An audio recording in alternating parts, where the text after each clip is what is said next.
We welcome you back to Longhorn Weekly with Rodney Terry from here at Pluckers, the West Campus location here in Austin, presented by the Texas Lottery.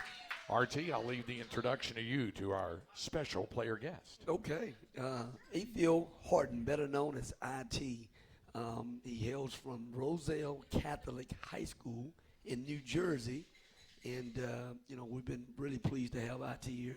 Not only is he a great teammate, but he's been a great kid to be around. I tell you what, he has a great personality, and I'm sure he's going to do a great job talking today. Yeah, that's good to have you, IT. Yes, all right, first things first, I want to make sure we get this out there because I was visiting with, and you remember when you were at UCF, Mark Daniels, their play-by-play voice, and I mentioned IT, and he said, who? And I said, IT, and he goes, we didn't call him that. We just called him Ithiel when he was here. Was that yeah. Nobody called you IT down there in Orlando? Well, a couple people on my team called me IT, but for the most part, like people around UCF call me by my full name. Like I ain't gonna lie, that's the first time I ever heard RT call me by my full name. It's IT. Yeah, it's the first time you've heard Coach call it. Yeah, that's IT the first time he called my full name. But IT was something that's not a lot of people call me that at UCF, to be honest. Yeah, I'm curious, and I know a lot of Longhorn fans are as well. RT, how did IT get on the radar for you in terms of here's a guy, and we'll go into his basketball past a little bit and the other places he's played, but in terms of being a grad transfer, how did he come to be on your radar and somebody you were really interested in once he went back into the portal? Well, when he went in the portal, I can tell you right, the very first call came from Frank Haight, and Frank Haight was just like, hey, man, this kid can really shoot the basketball. It's something that we were still looking for as a need that we have for our team for this coming season. And he's like, man, I mean, we had games where, we've seen him in American Conference, man, really light guys up. And us in particular, I think he had like 8 threes in a game against Memphis. And then we also had Nick Matson on our staff from East Carolina. And he was like, it's a no-brainer, RT. We need shooting. This is the guy to take. And IT, in terms of what you were looking for once you went back into the portal, what were the things about Texas, about this team, about this coaching staff that appealed to you? Well, for one, I would say, the tradition here at Texas, I mean, they win here. They go to the tournament pretty much almost every year, and that's something that, I haven't accomplished yet in my collegiate career. So that was definitely one of the reasons. I was looking for a great coaching staff that could really push me and that could really coach me hard. I say that now, but like in the process of getting coached hard, it ain't fun. I ain't gonna lie, it's definitely not fun. But that's the only way.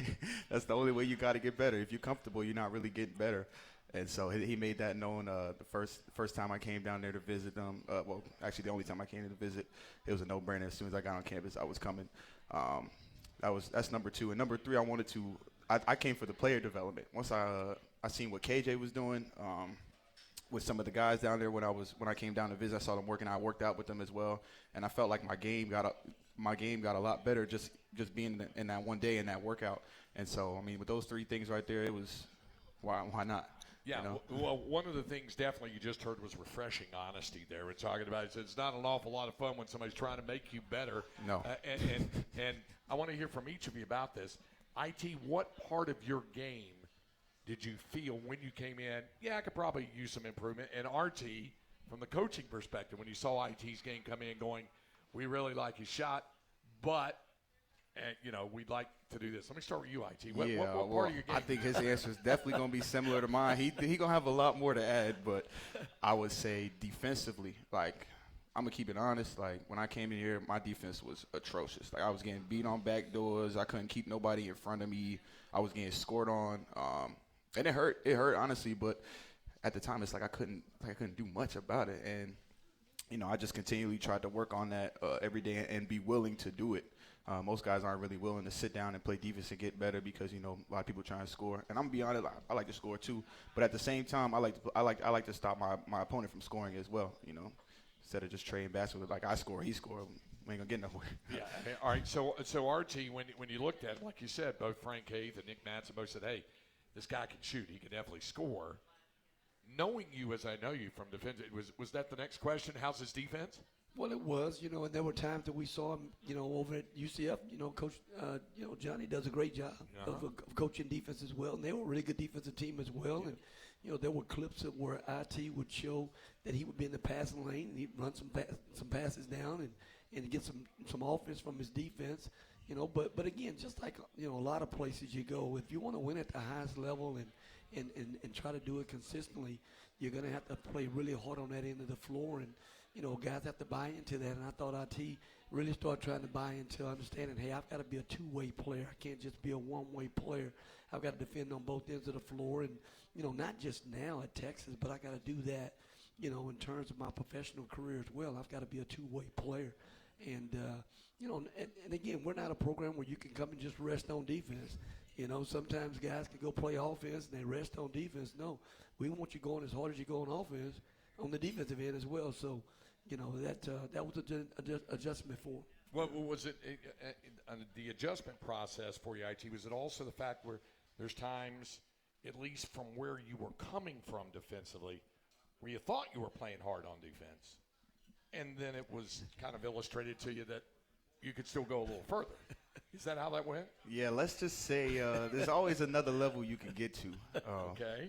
In terms of that, but no, I'm not gonna lie. At UCF, our practices were very intensive on the defensive side. So, I had a pretty good defensive year last year. I was like second or third on my team in steals, so I thought that was good enough. You know what I'm saying? I'm like, okay, I can slide my feet a little bit, this and the other. But during the summer, the problem is during the summer is like it's mostly training and skill development. You're working on offense. You're not really necessarily paying attention or honing in on defensive skills or defense or anything like that. You're playing defense and pickup, but you're not really getting the full effect of how you're supposed to play defense. And nobody's on YouTube watching and searching up, defensive highlights. Like, let me watch some Gary Payton highlights, or let me watch some Kobe Bryant defensive highlights, or and so a part of it.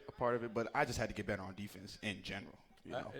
RT, at what point did you see the light really kind of coming on for IT from a defensive perspective? IT started to get better toward the latter part of non-conference play, and you had the buy-in part. And again, being a good defensive player, it's not always the fastest guy, the most athletic guy, or the person that can jump and do all these things.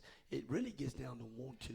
And if you want to do it, you can be a good defender if you want to be a good defender, and you have to have some pride about yourself, and you have to really want to, dig in and do it and stuff. But he made a conscious effort that he was going to try harder and play harder on that end of the floor, and he got better, and he continued to get better in practice, and it carried over in the games. IT Horton's our special guest. IT and I will have a couple more words coming up when we continue with Longhorn Weekly from Pluckers, the West Campus location here in Austin, presented by the Texas Lottery.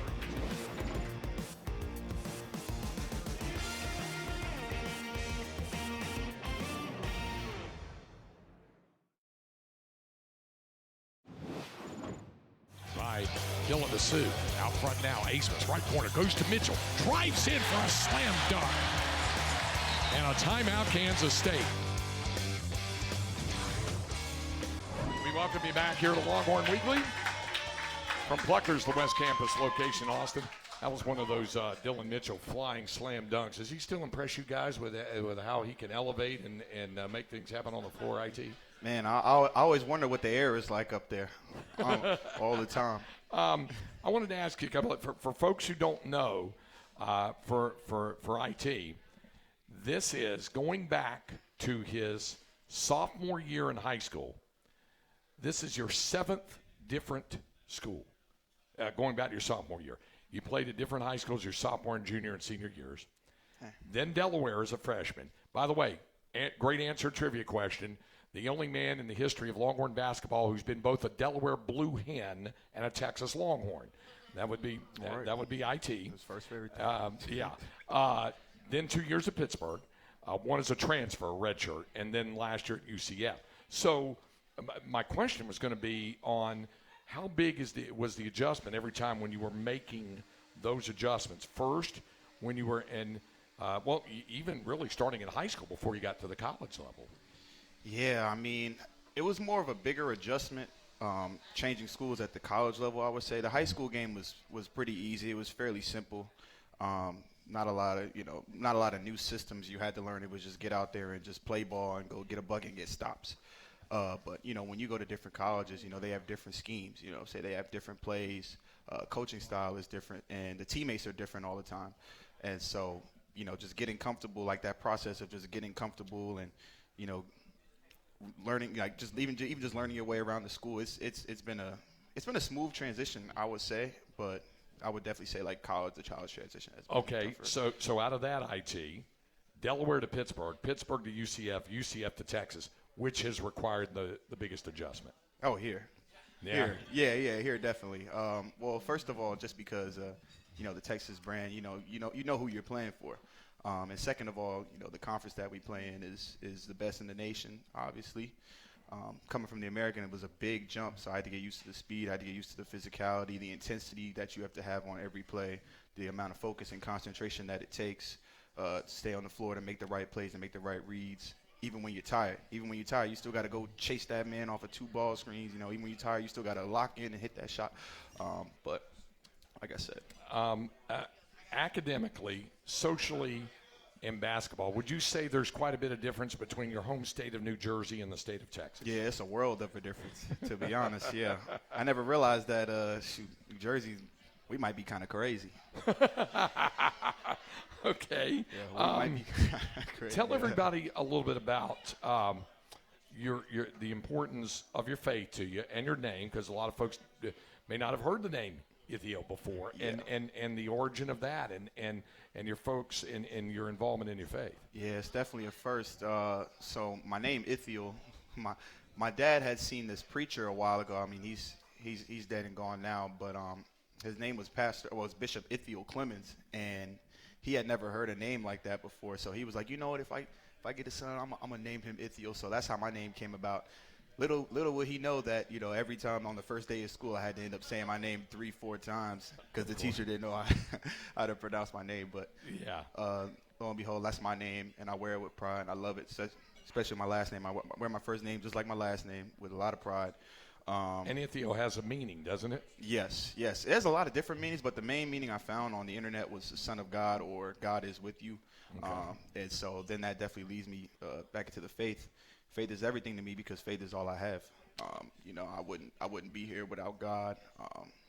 And like I don't want to impress that upon. No, but you're just saying what it means to you. Yeah. What would you say is the best part of being a student athlete at Texas and being a student at the University of Texas? What's the best part of all of that? The best part, oh man, can I go with the student athlete one? Is it your teammates? Is it the game? Is it It's a it lot, Austin? though. It's a lot. I just want to formulate it into process one. it? Yeah, I just want to process it into Okay. one. I don't know, just being here as a whole, like the energy is different here. Like the students, they really care about the university. The people they support the sports teams. They support any endeavors that the university has. And there's a ton of connections here. You can talk to a bunch of people here, form connections. And just the opportunity, I would just say the opportunity here has been the best. 3 years down the road, 5 years, 10 years, whatever it might be, when basketball finally reaches its conclusion for you in your life, what's next? What's next? What would you like to do? Well, hopefully it's going to be about 7, 8. I 9, did say on there hopefully. whenever it is, down the line. That's a good question, man. That's a good question. I would say I definitely want to do something with ESPN. Definitely. I grew You up can be watching. a broadcaster? Hopefully, man. Hopefully I can be sometimes as good as you. Hopefully I can be as good as you. We'll keep that in mind. You may not have to go for it. Thanks for coming by, IT. Appreciate Appreciate it. you, IT man. Horton Thank with us. And RT will be back with us when we continue on the Longhorn Network and the Longhorn Radio Network from there.